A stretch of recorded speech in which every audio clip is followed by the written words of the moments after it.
and foes and heroes. Gonna tell you about pros and foes and heroes. Gonna tell you about comic books, costumes, facts, boots. and other stuff. In this week's issue, Superman for All Seasons, Part 1. Welcome into Bros, Foes, and Heroes. I'm Zach, joined as always by the mighty man himself, Mr. Mike. You know what I just realized? What's that? My shirt is the same color as my beard. Today, Look at that. Yes. Look at that. It's like the exact same. Like it is. It is. It's like It is a little just bit. goes Hold right on. I need into to it. make sure that I always switch this to the beginning. Wow, so if I look, yeah, we look at each other hey. the right way. Yeah. Yeah, that's it. Nobody It's else weird. gets that joke, especially audio. But Yeah, audio folks, just imagine. that we were on one side of the screen and now we're on another side. Well, of the also screen. the beard. Oh, comment. the beard. Yeah, they don't get that either. You're Yeah. right. I am very gray, and my shirt is very gray, and they're It's the like- same hue. It's like it looks like pepper. Like when you like. Yep. There's no salt. It's just pepper. That's me, just pepper. Just pepper. This Gotten is fired Bros. from many jobs because I'm just pepper. Just pepper. This is Bros, Foes, and Heroes, a comic book podcast where I, Zach, usually tell Mike about a character or a story, does arc, do that. or just anything comic book related we talk about. Mike knows enough to be dangerous, I think is a good way to That's describe about his right. knowledge about Mhm. comics. And I am just a very inquisitive person who always loves to dive deeper into more things related to the subjects of comics. I've just always been, I think we've talked about this before, I've been a guy whose favorite show has been how it's made.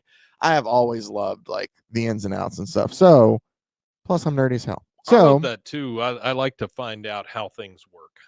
yes, I'm very much like that. But one of the things that I am interested, I'll use that as a segue then of figuring out how things work, is I am really excited about the class of superhero movie that we have coming up here soon. And like mainly it being Superman, used to be Superman Legacy, and then Fantastic Four. I know that the Captain America movie came out, and I'm just kind of like, Oh, that's right. It used to be called Superman Legacy, huh? It was. They changed the name of it Oh. to just Superman. But I'm really intrigued by this, and I've also wondered, and I've had the thought of like, well, what did they use for inspiration? I know there were like set pictures sent out of times, or like I think James Gunn himself also made a video of like, hey, this is kind of the building blocks that we're using. Well, he likes to send out those cryptic pictures too that reference different things. Yeah. But one of them in the book, like I think they had like this guy where like, hey, this is what we're basing phase 1 off of.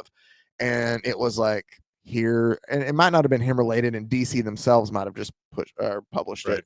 But I'm pretty sure that All-Star Superman is the story that they put, at least it's not going to be a lot like, and you'll see when we cover All-Star Superman, it's not going to be that story adapted to the big screen. Right. This is a James Gunn story on its own. I think it's just kind of showing us like that's the kind of Superman we're dealing with here. Well, we also did think that the Supergirl movie that's coming up after Now this that one is an pretty much actual adaptation. Yeah, like that one is they took Tom King's like, I mean, or at least the people they're hiring. Obviously, they're taking some liberties away from the finished product of what we got, of like fleshing it out a bit more for a movie. Well, I mean, shit, they're bringing in like the artist and the writer. Oh yeah, Tom King and Umbilicus. Yeah. I mean, that tells you they're getting pretty damn close. Which, yeah, no, that's right. That's a good point. But I don't know, like the story of All-Star Superman when we cover it, because we are going to cover it before the movie comes out. So between now and July 11th, just know that we're covering All-Star Superman. I just didn't want to dive into something that we were going to have to spend 3 weeks on, because I know typically how long our episodes last. And if I were going to do that, it's a 12-issue arc. So we'd have to break it down 4 issues, 4 issues, 4 issues works the best for us. It's going to be a bit. I do have another one that I am going to break down into 2 weeks, but it's just so we can fully enjoy it and actually savor it. And it's another story that I think it's been brought up. I see it was collected in a box set with All-Star and something else that DC sold at the time. But I think very much so that this is going to be kind of the Superman also that we're going to get. It's another book that's been brought up. I'm pretty positive James Gunn has mentioned it himself. At least a lot of people who love Superman and really are like, this is what, I love the character of Superman and this is why. There's a lot of different panels and things they'll pull from. All-Star Superman is one they bring up a lot. Another one is the one that we're covering today, at least part 1 today, and that is Superman for All Seasons by Jeph Loeb and Tim Sale. This is not the first time that we have dealt with, you like how it's blocking my face too, that we have dealt with the creative team. Here, I'll go ahead and pass it to you. Oh, thank you. Hey, look, the magic of the internet. This is not the first time we've dealt with that creative team of Jeph Loeb and Tim Sale. They also did Batman Long Halloween together, which we've covered. You own? Yeah, this is yours? This is mine. That's my copy. It's a little nicer. It's newer. I'll teach it. I'll treat it much better. Well, no, that's okay. I kind of did dog ear down the bottom left without meaning to. You can dog ear all you want. But no, you can treat it however you want to, Mike. So this is another one that I wanted to cover before the Superman movie came out, because this is a story that I didn't really know a lot about going into. I knew it was early on in like Superman's life, but the way it's told and the way that it's presented, it's really good. It was released back in 1998 from September to December of 98, and it's just 4 issues that collect the whole story here. And the reason it's for all seasons is because each issue is a different season. So issue 1 is spring, issue 2 summer, fall, winter, like that. And it came out every month until they ended with a story. Also, along with Jeph Loeb, who wrote it, and then Tim Sale, who was the artist, Richard Starkings, letterer, Bjarne Hansen, colorist, and editor was Joey Cavalieri. But it's a story from early on in Clark/Superman's life. And the other cool thing about it is each issue is told from somebody else's perspective. Oh, wow. So I like how he looks like the 40s Superman. A big square jaw. His neck is gigantic. That is the one thing that I will say that I do really love about the Superman comics we're about to cover here with this one here. And I'll go ahead and add issue 1. So we're going to break this down into 2 parts. On this week's episode, we'll cover part 1, which will be spring and summer. And then next week, we'll finish up with fall and winter to close it out. But both of these stories, the Superman for All Seasons and then All-Star Superman, have like a Silver Age classic Superman feel to them. Very much so, yeah. Goodness gracious, man! I at least muted on mine. Yeah, but I don't know what that means. I don't get it either. But you feel them like with the All-Star one, you'll see like different stories kind of come up, and it has that feel very similar to how Grant Morrison, because Grant Morrison did All-Star Superman, very similar to how he did his Batman run too. But that's not what we're focusing on right now. What strikes me about this as I kind of flip through it is how simplistic yet detailed the art is. Yes, and I really love that about it. Yeah, and I know those sound like they cancel each other out, but they really don't. Like for instance, if you look at, there's a here. I'll flip through with Mike. No, you're good. You're good. Yeah, stop. Go back. Stop right there. So if you look at Superman here or Clark Kent here, you see how simplistic his design is. Like he's just a big behemoth of a man, right? But then you look around, those flowers that are sitting right there, they're so detailed. But he's not. Yeah. You know what I mean? Like it's simplistic yet detailed. Yeah, Tim Sale really kind of very well. It's done. Like he picks and chooses where to add the detail, and it adds so much to the art. I want to make sure though before Tim Sale passed away 2 years ago, so he's no longer with us. I thought so. On my mom's birthday of all things, but oh no. So R.I.P. Tim Sale, but he is also, like I talked about, part of the group. This isn't the first time we've covered his work.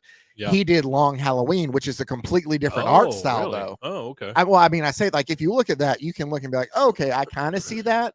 But to me, some of this seems a little more simple. Like that's you can pretty tell it's amazing when you run across those guys that can do those different art styles for different things like that. Because I mean, you look at somebody like Jim Lee, which wonderful artist, right? But his stuff pretty much looks like Jim Lee stuff all the time. Yeah, it's kind of the same way that Todd McFarlane was. Yeah. Todd McFarlane was absolutely. Honestly, I guess you can say about everybody. Like a Jack Kirby comic when you see it. So artists have their style. Yeah. So that's what I'm saying. When you run across one that's able to really branch out like that, that's amazing. Yeah. You know what else I like on these? It's like being able to write with both hands. It's like being ambidextrous. Ambidextrous. Yeah.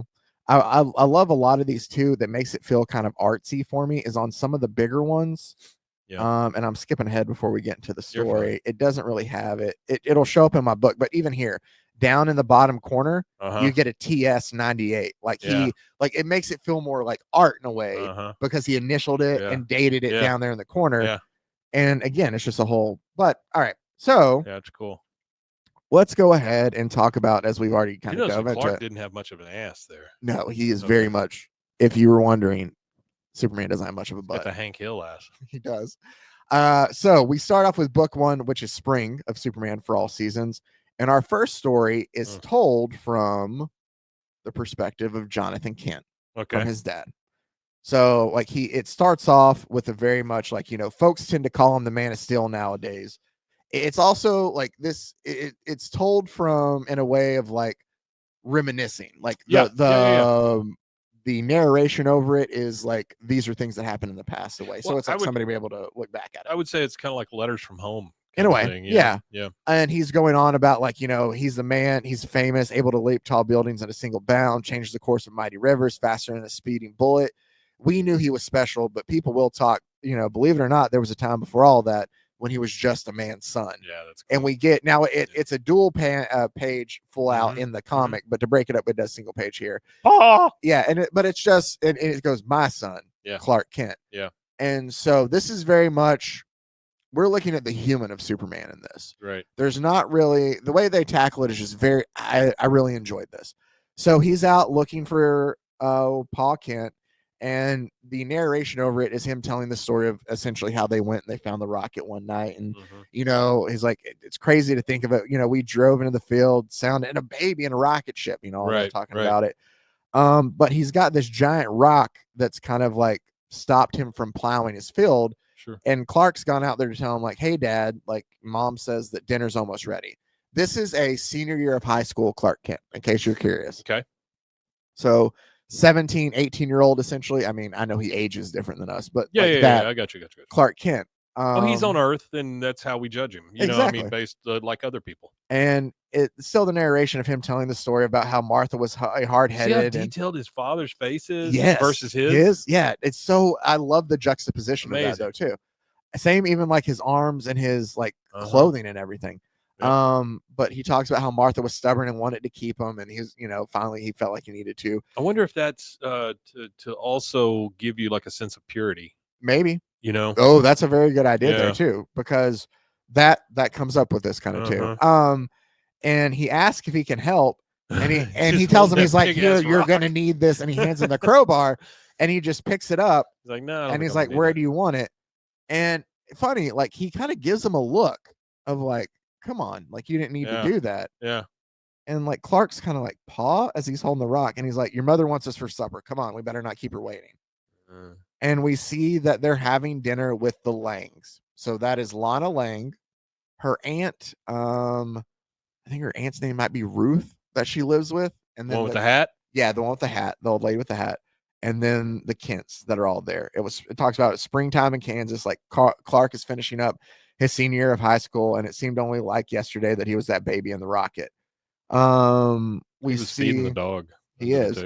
We see Clark and Lana go out for a walk afterwards, as he sits there and he just tells, she's like, hey, like something seems off with you. Is everything okay? And he's like, no, like everything's good. And she's like, well, you tell me like if something was wrong, right? And he's like, yeah, I wouldn't tell like anybody else. There's nobody else I'd tell. I'm good, I promise. But he looks like something's weighing on his head. There's a conversation between like after dinner while they're eating pie out on the front porch, a very southern thing to do. Yeah. Jonathan and Martha are talking and having this conversation of like, you know, his power, like he's changing, like the boy, he's different. And she's like, what do you mean? And he's like, well, we knew that this day would come, but like he's starting to grow more powerful. We don't know what he's capable of. Like, I don't regret for a moment of us like taking him from that rocket, but we don't know how to prepare him for any of this. It's frightening. Yeah. He's like, there's just so much we don't know. And like every day he becomes stronger with powers and abilities like we don't know anything about. We don't know what these limitations are. We don't know anything about that. And she goes, Jonathan Kent, you don't have enough faith in Clark or in us. And he's like, and she goes, we brought him up right. And he's like, maybe we did, Martha, but I don't, And she's like, I don't think he wants to hear it. Like he could hear that. And she's like, don't worry about it. He can hear it all. Well, I mean, but that's a great scene because they don't know that. Yeah. Because he like the boy's asleep anyway. His bedroom's clear across the other side of the house anyway. How in the world could he possibly hear what we're talking about? And it shows Clark just sitting there in bed, obviously being able to hear it in a all. very messy room, by the way. In a very messy room, but like a high school kid's room. So but it's him realizing that like, oh yeah, like they don't know anything about what's going on either. Yeah. We're introduced. We get a good look at Smallville. That's Pete Ross. I don't know if you remember his friend Pete Ross. I don't remember his friend. He comes up. Pete Ross. He's been in some of the older comics too, but in Smallville, like he hung out with Pete and with Lana. It does a whole thing. Ned Ryerson. It's very much Ned Ryerson. It feels like but it does a great job of just painting the town of Smallville for you to show like everybody knows everybody. Yeah, they walk into the general store to it's order a very like Mayberry type. Exactly. Yeah. They walk into the general store to like order like shakes or lemonades or something like that, and they sit at the counter Phosphorus. There's a card game going on that's you ever the had same. A phosphorus? I haven't. Okay. I'll explain that someday. All right. I want the mystery to build my until then. deathbed. Yeah. I'll explain what a phosphorus and is. like there's a group of 4 men always playing like cards behind them. So it's ongoing. Like it's just a very small town Mayberry field. And it does a good job of showing you that. And Pete's just talking about like, you know, man, I'm going to get out of here and I'm going to make like so much money. That's what I want to do. I want to make $1 million. I want to move to Metropolis and be like that Lex Luthor guy. And like Lana's like, it was a jump to conclusions, Matt. He made $1 million. He did. Oh man, the pet rock. But he's just like, you know, that's what I'm going to do. And Lana's like, you think that this Lex Luthor character is like real? Like we hear about like all this money and stuff, or is he just like they're just talking about things, just giving you a show that like Smallville is way away from Metropolis. Like they're just, you know, it's things they dream off of. Right. Superman has a realization of like, I forgot I have a haircut today. I'm sorry guys, like I gotta go. And in very much of Mayberry Smallville thing, he leaves out of the general store and it's like he honestly walks right next door to the barbershop. Sure. Yeah. He sits down, and as he's sitting there waiting for the barber to get to him and tells him, like, all right, Clark, hey, as soon as I'm done, like I'll get to you. He notices he's able to see through the wall and see Lana and Pete continuing to talk about him. You know, a lot of people think those powers are cool. It's got to be a nightmare. Well, and that's like he's having just like, oh wow, yeah, I didn't know I could do that's this. what I'm saying. It's got to be a nightmare for you. So, and we don't know if it's like maybe it's triggered because they're talking about him, because Lana's like, Pete, you think Clark was kind of acting weird today? Like she knows something's up with him. Pete's just like, oh, he's always like that. He lives in his own world, Lana. Like I don't know what you're talking about. It's just puberty, Lana. Yeah, and he just like kind of snaps back to it. The barber gets ready to cut his hair, and when he goes, we've had this conversation before. I did see this when I flipped through. When he goes to cut his hair, yeah, the scissors break. Yeah, because it becomes to a point of where like what we have here can't cut like his hair and things like that. How's he get his hair cut then? He does it himself. Well, I think we talked about John Floaty? Byrne had him like use a piece of the shape of the spaceship and use his heat ray off of it to like shave himself. Oh my gosh. Yeah. But the barber's just like, well, man, you know, damnedest thing. You can't make a pair of scissors worth a nickel anymore. He's just thinking it's a bad pair of scissors. Right. And Clark's just like kind of mortified by it. And he takes off running home.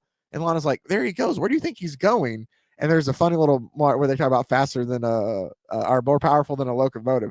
But he outruns the train to like get home to the farm there. And we then cut to Martha on the porch, and she's like, Jonathan? And he's like, what's going on, Martha? And she's like, something's wrong with Clark. He's just been standing out there in that field by himself all alone. Like, and he's like, I'll handle it. Fucking weirdo. He just goes out in a field and stands. He's just standing there. Like, obviously he's done with a lot, but the way they're like, sure. He's out standing in the field all alone again. He's outstanding in his field. And she tells him, like, be gentle. And he's like, okay, I will.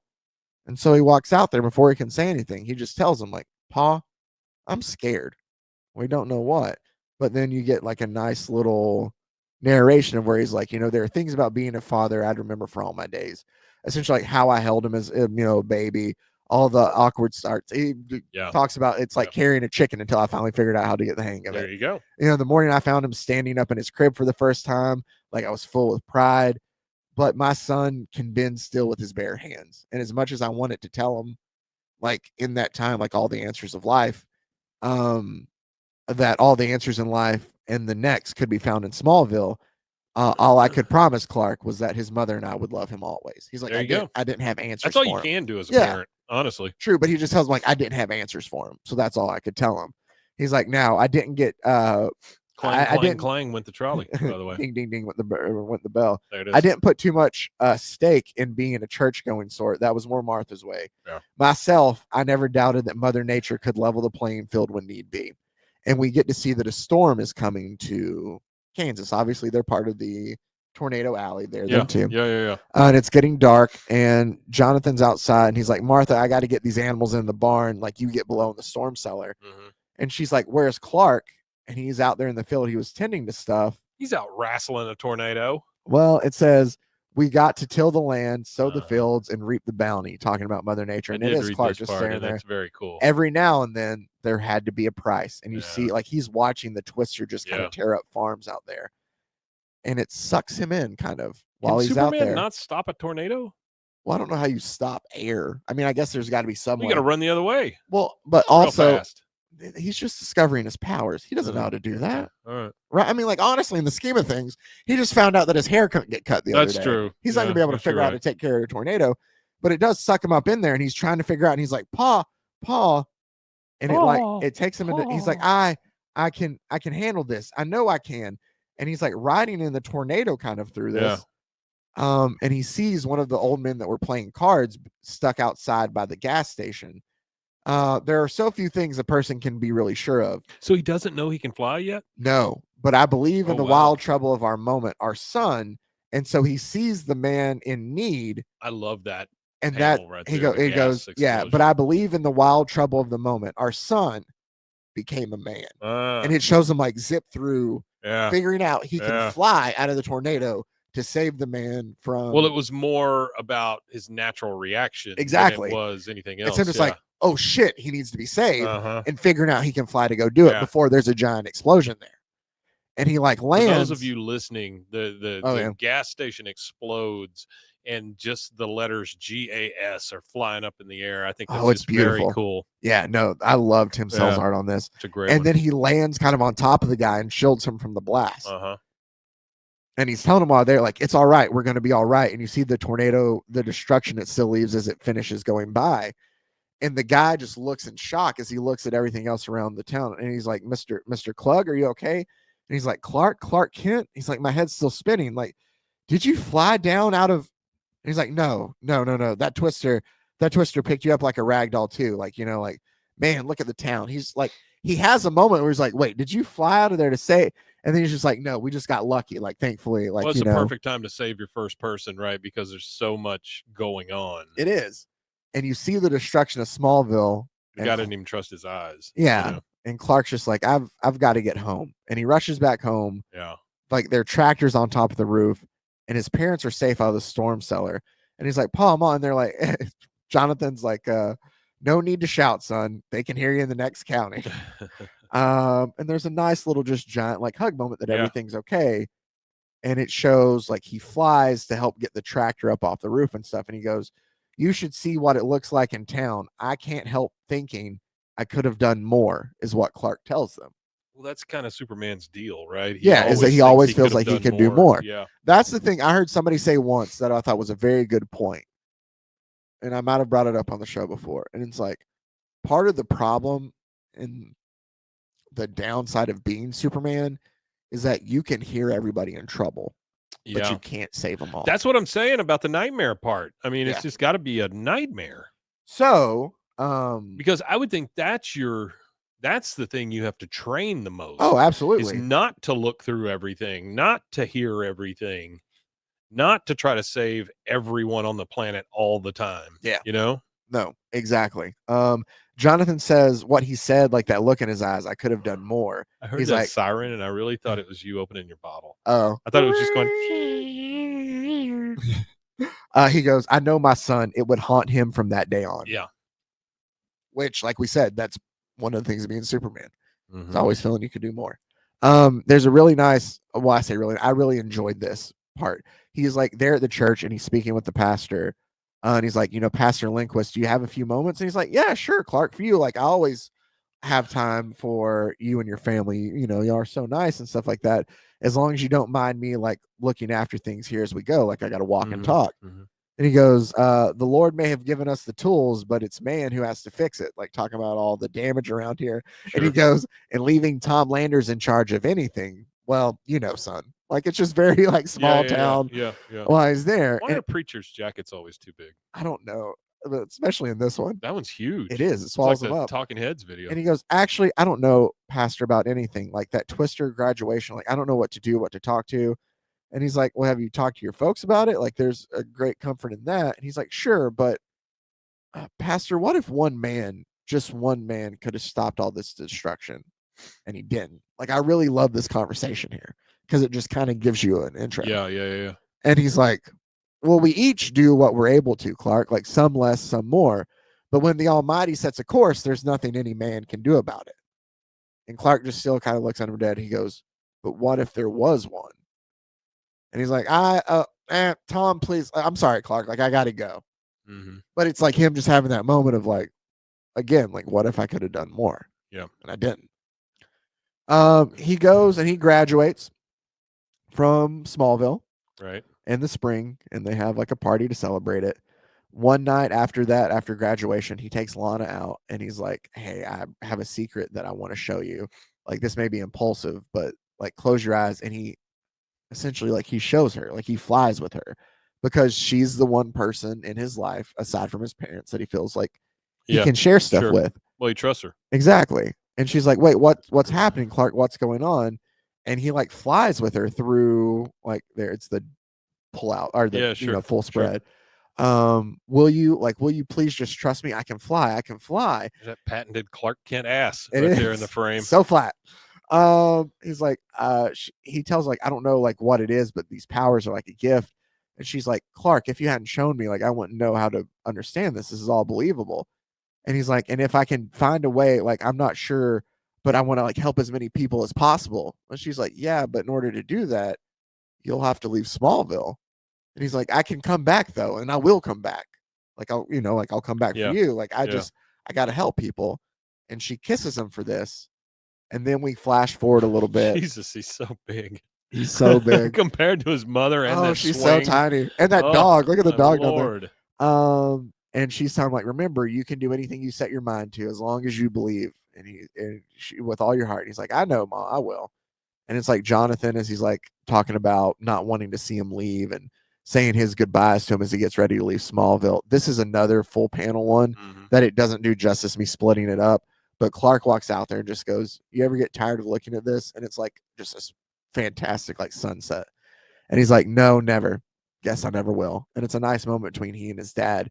And then it flashes to Metropolis where it says time passes. The country mouse leaves Smallville and becomes a city mouse.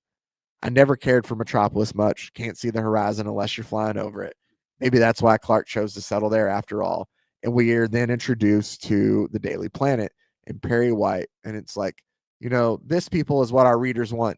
And the more we give them, the more they want. Am I clear? And so now we see Lois there, Crystal, and on it, Chief. Jimmy Olsen's actually like a little cub reporter in here, though. Then, sure, Mr. White. That's what Jimmy Olsen should look like. Yeah. Right there. Afterwards, Clark's like, say, Lois, if you don't have any plans tonight, I was wondering if, and I do love this out of Lois. Sorry, Smallville. I already have plans with Lex. No matter what Perry thinks, Luthor still makes pretty damn good copy. Like talking about Lex Luthor. Yeah.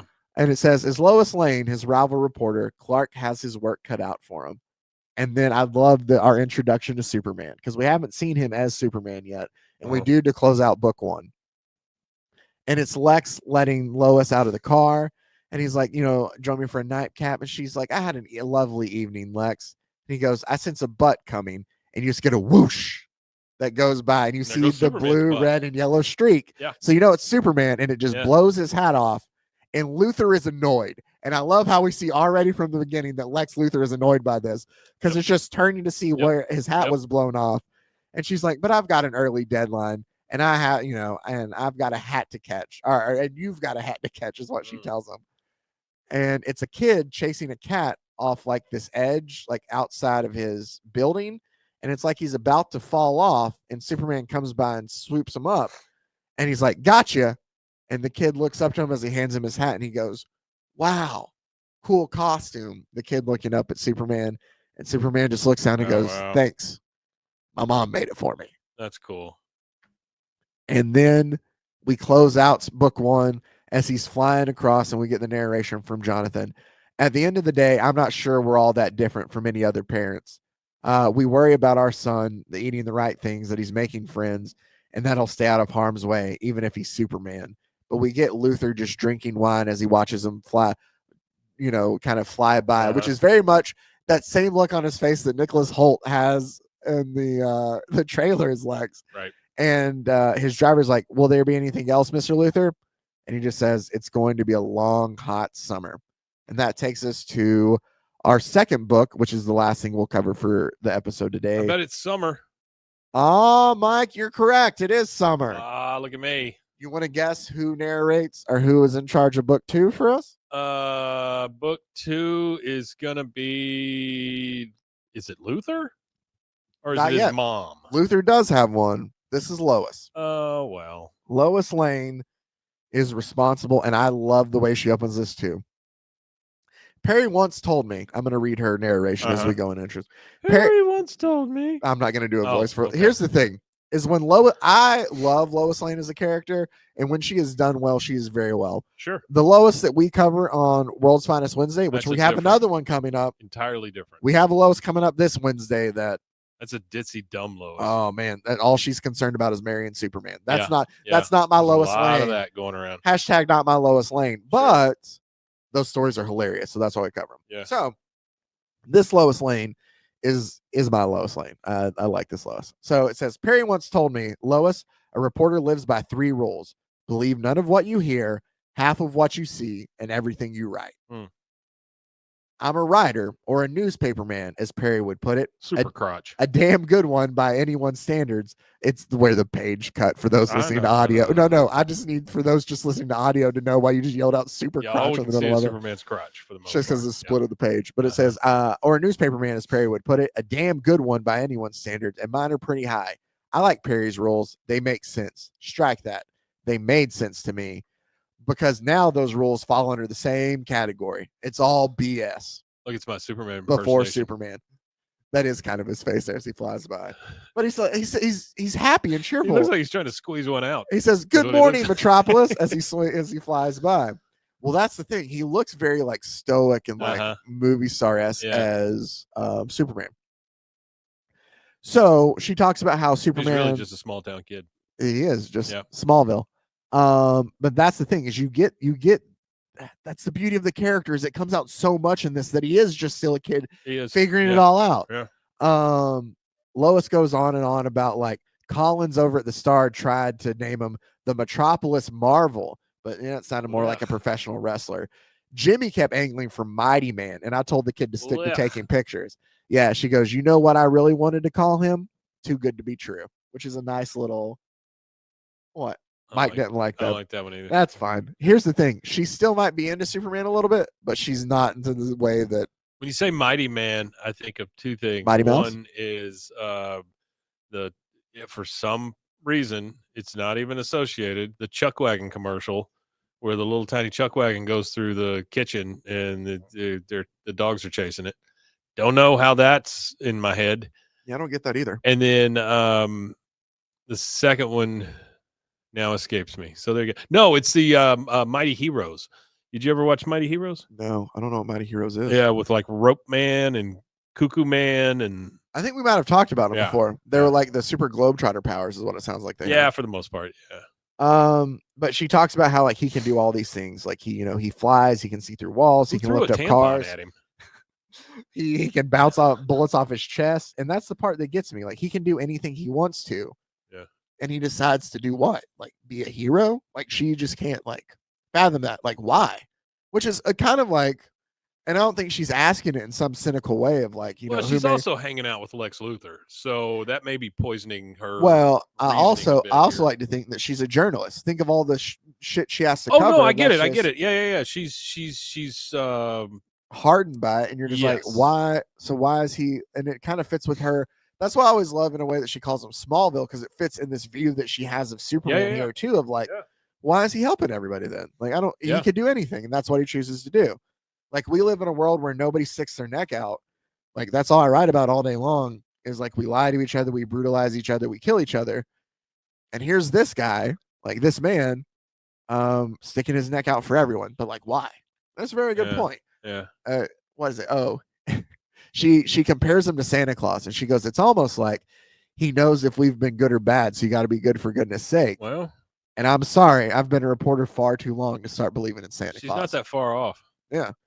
And yet, when my sister Lucy and I were little girls, like we both believed in, was a dashing man who rode a white horse and had a gold crown and a cape. A cape. His name was Prince Charming. Yeah. She goes, over the years, I'm disappointed to say that I've met a lot of men.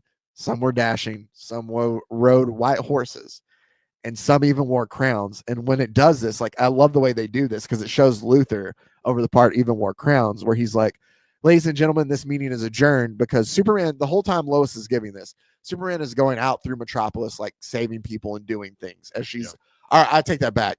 He is stopping this giant nuclear missile from being shot at Metropolis from this submarine, where he goes and he takes it out to space for it to explode and not hurt anybody, while she's giving this monologue of like Superman must be too good to be true. She's showing you him sticking his neck out to save the city of Metropolis, or the story is. And as he flies by, like, somebody notifies Lex Luthor and he adjourns the meeting that he's in. But it also falls with the narration from Lois, where it's like some even wore gold crowns, talking about how Lex has everything. Lex looked like he ate a lemon. He does, but then it shows Superman underwater trying to find where their sub is. Well, he's talking to fish. He is. That's like Aquaman's thing. But to wear a cape and not look stupid, that's somebody interesting, is what she points out. That's true. And Superman finds the submarine that shot the warhead kind of at them. And the captain there is like, nobody move. Like, everybody stay your ground. Like, you'll be shot if you try to like desert. Somebody does still try to leave there. We see a cutout there in the back. Uh-huh. And it cuts to, that was a woman, right? I mean, it was a woman. Yeah. Lean. Okay. It cuts to the Metropolis Air Base where Lex Luthor pulls up. It says, one night Jimmy and I were working in the graveyard shift, getting out the last edition. The Bulldog, as Perry would put it. What does Lex do in this world? Oh, I'm well, fixing to find out. Well, no. He has like Lex. He has his own building, like his own company and stuff. The LexCorp thing, but I don't know what the hell he does. It doesn't go into like, oh, he makes like he grinds up shower toddlers. TVs. Yeah, like there's not, but he has like his own company and all this. Yeah, a lot of. Sure. But they talk about like they were putting together this issue, and we were bored and tried, and we tried to figure out how much Lex Luthor makes. In other words, and they talk about our best guess. $150 a second is how much Lex Luthor makes. In other words, if Lex Luthor found a $100 bill lying on the street, it wouldn't be worth his time to stop and pick it up. Wow. Is what she kind of tells him of just how, like, right? Yeah. He pulls up. It's a lot of money. At an Air Force base, and they let him through. Right. So it goes to show you just how much pull Luthor has here in Metropolis. And as he gets there, did you lose a sub? Superman is landing on the Air Force base with the sub there. And he's like, stay back. I don't want anyone to get hurt. And they're all pointing like, way to go, Superman. That guy's a one-man army, like everybody. And he is happy to see it. And he rips open the hull of the submarine. Wow. And he's like, all right, I suggest you all surrender, or I guess you guys, I can give you an alternate. And he shows that everybody's already there with guns already like pointed at him. And Superman goes, all right, General, you want to handle it from here? And he's like, with pleasure, Superman. As he goes to leave, Luthor, in typical Luthor form, starts unloading his gun. No, he's just like, hold it right there. You can't leave that thing on the tarmac and have U.S. taxpayers clean up after your grandstanding. He's like, you can't just sit there. That's what Luthor's yelling at him. And shut up, Luthor. Superman doesn't. He's just like, Luthor, pick up that $100 bill. But one of the captains in there goes like, Superman, you may have stopped our nuclear missile from destroying your beloved Metropolis, but you can't stop the nations of the world from seeing the truth and that you're an American imperialist whose presence tipped the balance of power too far. And it's like, he's got a point. You know who he has there? That's Lois Lane. Oh, that's who is trying to get off the ship. And she's like, Superman, can you get at least this guy to shut up? And he's like, try it. And you can see, or we'll see if you really are faster than a speeding bullet. And he clicks the gun. Yeah. And there's a really great scene here. It shows the terrorists with Lois, and then it's Luthor and Superman standing beside each other on the opposite side of them. And Lex goes, "I'll handle this, Lois. I can negotiate with anyone, even Tear Ist." And it's 3 different panels, and him saying that, you just see a streak of blue and yellow, and it goes and takes the gun from him in that time. And he goes, "Luthor, the situation's under control," as he just crushes the gun in his hand. Yeah. So then, as that guy's kind of taken aback, Lois being Lois, heel down in his foot, elbow to the gut, chop right to the back of the neck, and she takes care of the guy who was holding her hostage, because Lois can hold her own. Oh, sure. And he goes, "And thank you, Miss Lane, for her being able to take care of the last one." Luther's like, "Lois, after all this time, you still never cease to surprise me. Come now, I'll have the limo drop you back at the planet so you can start right away on your thrilling story." And she goes, "Actually, Lex, I think Superman was about to offer me a lift. I'm on a deadline and every second counts." And he's happy to help you, Miss Lane. So he picks him up to fly her off. It's amazing what saving you from certain death will do. And he goes, "Luthor, the missile and guidance system on board that sub were manufactured by LexCorp. Whoa. If I find out that your fingerprints were anywhere near what happened today," and he's like, "How dare you? It's those kind of slanderous and false." And he just kind of flies off with her. And Luthor's like, "I'm talking to you." So it's the man who has control over everything, who has no control over Superman. It's all ego. It is. Yeah. And so he flies up with her and takes her away and flies her back to the planet. And she's like, "Bit of advice, Superman. The Daily Planet. While all those people down there look up to you, even adore you, nobody, and I mean nobody, speaks to Lex Luthor the way you did." Mm-hmm. And he goes, "Well, then maybe it's about time somebody did." Oof. And she flies off, and he goes, "Good luck with your story, Lois." And she just says, "Damn you," as he flies off. We get I'm gonna have to call a little bit of BS right here, though. Okay, we're almost done with something, because that dude looks just like freaking Superman. Those glasses are not enough. He doesn't have the smolder going on. You made fun of his face earlier. He doesn't have the smolder. The size of his head. And she's just sitting there thinking, as she rides down the elevator to her office, like what it is that enthralls her. She's just like, it's got to be the cape. Like that's what it is about it. Because we have the story she told at the beginning of like what's fascinating her. And she gets off the elevator, and Clark's there, and he's like, "Oh, hello, Lois. Anything going on I should know about?" And she just goes, "Only the whole wide world, Smallville," and just keeps on passing him by. That's part of it, though, too. He might look like it, but I would argue that she is infatuated with Superman, and she thinks that Clark Kent is just like, he's this small town boy that I got to keep up with. I got to, kind of carry his load here, too. She's not looking at him like that. So carry his load, all right. By the way, how did you get aboard that submarine anyhow? And she goes, "What? We all have our little secrets, Clark. I'm sure even you do," as she walks away, which is a nice little tease there. And it says, the problem, of course, Lois is giving our narration over it. The problem, of course, with the whole Prince Charming thing is that it's a recipe for disaster. A woman has this ideal man in mind, and since no such man exists, no man can ever live up to that standards. And then along comes Superman and screws everything up. And it shows a look of him in his apartment that's just small and it's more well put together, but it is a small, tiny apartment that Superman lives in. It is very small, but it looks a lot like his room. It does, very much so. Just clean. I know that shot is set up to look that way. He's just eating like a peanut butter sandwich, laying in bed there. Yeah. There's just so much about him that we don't know. Where does he come from? Where does he's not keeping a bridge from collapsing, or stopping a train from derailing, or answering a children's cry. As a reporter, it's maddening. As a woman, forget it. He goes back out. She talks about Clark has this theory that Superman slips off to some kind of fortress of solitude.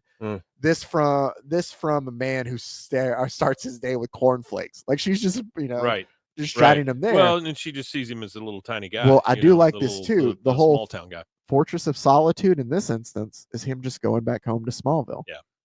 Well, I think that's always been. And so that's what it is. And it's Clark out in the field, and Jonathan's like, "Can you stay for supper?" And he's like, "How'd you know it was me?" Mud on city shoes have a certain sound to them. That's kind of what he tells him. And it's like a fortress of solitude. I wonder if it has a drawbridge, and it's just this nice giant picture of Kansas and him hugging his dad. They're saying "Welcome home. You look good, son."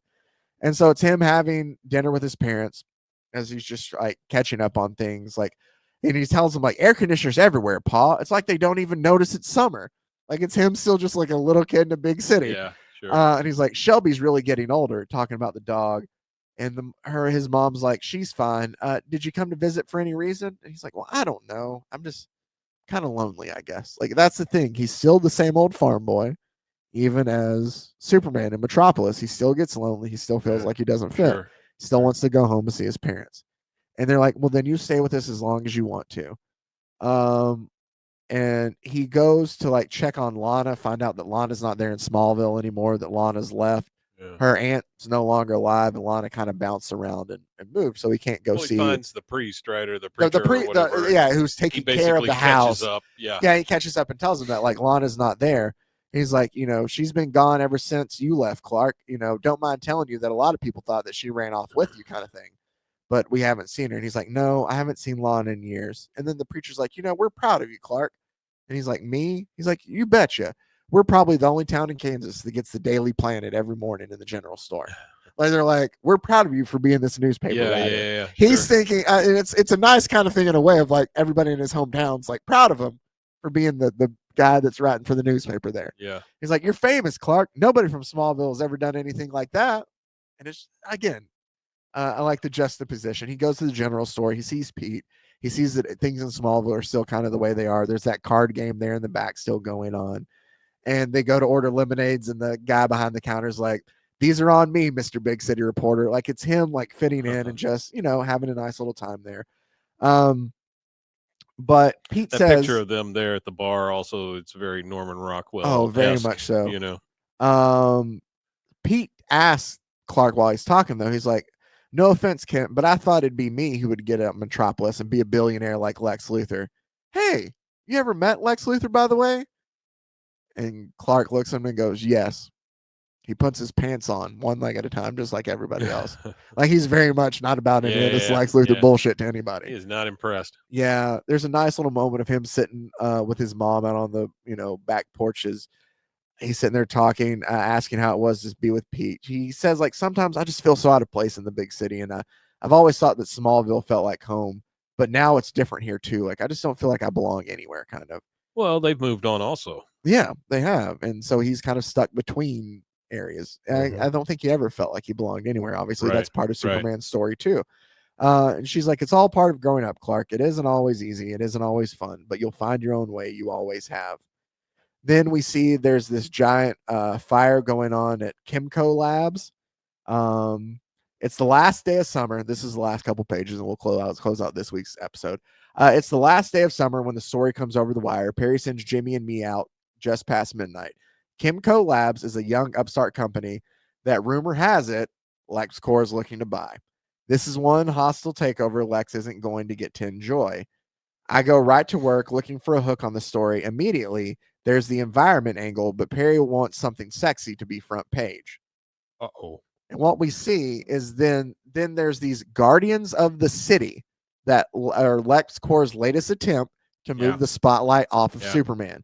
He's made these robots or these people in these suits to be able to go out and protect the city, so they don't need Superman. Lex can take care of all this. Right, sure. He goes, but it's typical Luthor. Send in drones, no personality, no independence. Just do the job and let LexCorp take the credit. I'm looking for something sexy. Give me, he goes, and he's giving me laundry detergent. I'll wind up on page 9. Yeah.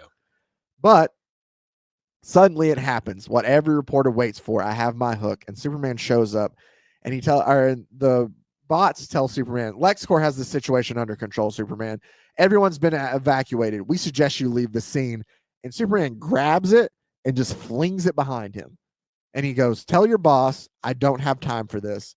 If you want to help, at least do it right. Because he notices there's a woman still trapped inside. Right. So he goes in and he saves this woman. And it goes, we moved from page 9 to the front page in one moment. I have my story, the human element that sells newspapers. And it's him rescuing this woman. He's like, miss? And she's like, who? Superman. Because she's passed out from like the inhalation from the chemicals and the smoke. And he like wraps her up in his cape and he takes her out and he lays her down and he tells him like she's inhaled a lot of smoke. So y'all be careful. And he leaves to go back to see if there's anybody else. And the woman's just like, bless you. Yeah. And he's like, I'm only going to ask you once, clear the area, telling all the Talking other about like the robots, robots to get out of the way. or the sentries, And he or goes, whatever I'm they are. going to put this fire out. And he ends up doing that because it goes, I love that. It goes, my heart races. I tell my eyes to believe only half of what I see, but I have my lead. And I love, we talked about it before with one of the stories we covered of how they would take the taglines from old Superman stuff and use it. And it's this is a job for Superman. There you go. As he's sitting there like sprawled He out just with all the spins fire, like crazy. and he spins around to put it all out, and he takes the fire away from the chemical lab there with him because of it. Perry would say, I've lost my objectivity, and he's probably right, but I've got my front page story. And so Lois goes to interview the woman who was rescued as Superman he goes, go home with your tail between your legs. A woman almost died because y'all were careless. He's talking to the robots there. Whatever, he goes, and if it happens again, I will hold Luthor responsible personally. Like I will hold him personally responsible. Sure. Lois goes to interview and she goes, Miss Vaughn, if there's anything you would say to Superman, what would it be? And she goes, and now I have my headline, and we get he's my angel. So he's not gonna like that. No, and we see the headline there as in the car seat as it's Luthor reading the headline, and he goes to get out of the limo, and the driver goes, she's in apartment 3G. Would you like me to go get her? And he goes, no, this requires a personal touch. And Luthor gets out of the stairs and starts walking up the stairs, and he goes, a walk up in this day and age? And he pushes on a button for a nameplate that says Vaughn. Right. And he goes, the things I do for this city. And he introduces himself to a woman. Miss Vaughn, I'm Lex Luthor. I know who, and she goes, I know who you are. And he goes, well, then I've read about your fascination with Superman and how you are a gifted chemist. And she goes, Superman? He's my angel, you know. I dream about him every night.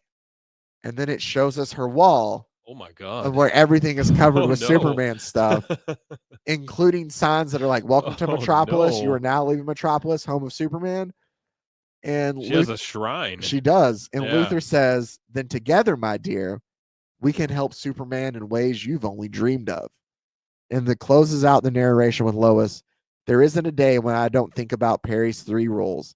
And even though Superman flies in the face of them, literally, as long as I believe everything I write, I'll sign my name to it. By Lois Lane.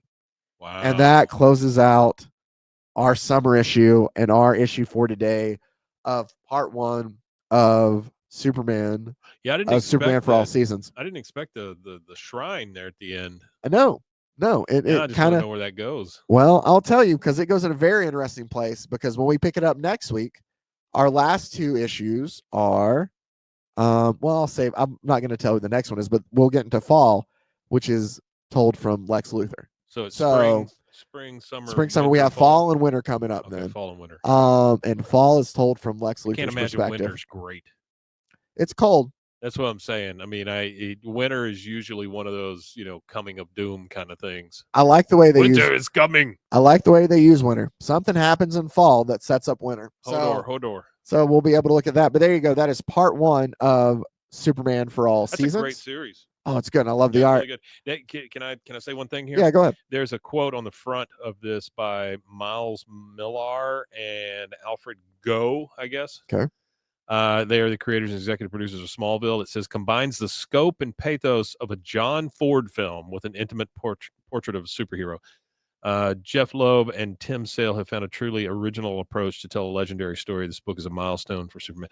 I love the John Ford, the juxtaposition of the John Ford thing. Yeah, I think that's very cool because John Ford it's old time westerns and good guys, bad guys, that kind of stuff. Well, and that's the thing too is there's not a lot of action in this, but it is a really good story. Well, if you look at some of the old John Ford movies, there's not a ton of action in those either. True. It's more about the relationships. I got you. Why are you doing this? Yeah, and that's exactly what we're gonna get more of that next week. So there you go. That was part 1. Next week on Monday we will have part 2 of Superman for all seasons. This Wednesday, I talked about Lois Lane earlier. Mason's going to join us, and we're going to talk about that time that, we talked about Lana Lang here too tonight, or today, whenever you're listening to this. Both Lana and Lois getting up to some more shenanigans, trying to marry good old Superman. And we'll talk about that next week, though. I'll even tease next week's for both. We'll go ahead and have part 2 here of Superman for all seasons. And next Wednesday, Superboy is going to go back in time and try to prevent the assassination of Abraham. Yeah. Prevent the assassination of Abraham Lincoln, Mike. Yeah, I love that. And That's going to turn out who well. might show up? Maybe it's Lex Luthor. So Oh. we're going to get into all of that. So you got a lot of great stuff to look forward to. First on Wednesday, Lois trying to trick Lana Lane into marrying some dude named, what was it? Impartial. No, it was I-Man. Whatever. yeah, it that was an I don't Yeah. know. It was a different hero that came to Indigo town. Man. He wanted to call all of his strength and stuff Marvo something Inca instead of Man. like, no, that's not super strength, it's Marvo strength. Oh, come on, dude. Ignatius Man. Anyway, that has been our episode for the day. As always, make sure to check out Rogue Media Network and all the other great podcasts on the Rogue Media Network family of podcasts. As always, I can't thank you guys enough for taking the time out to watch, to listen, to comment, to subscribe, to everything you do. I appreciate it so much, and I can't say thank you enough. Thank you. But now you know. Until next week when we finish out the story, stay safe, everybody.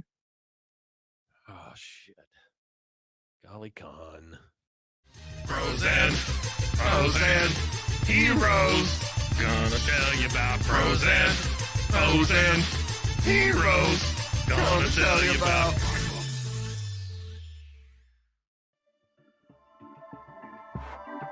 This has been a Rogue Media Network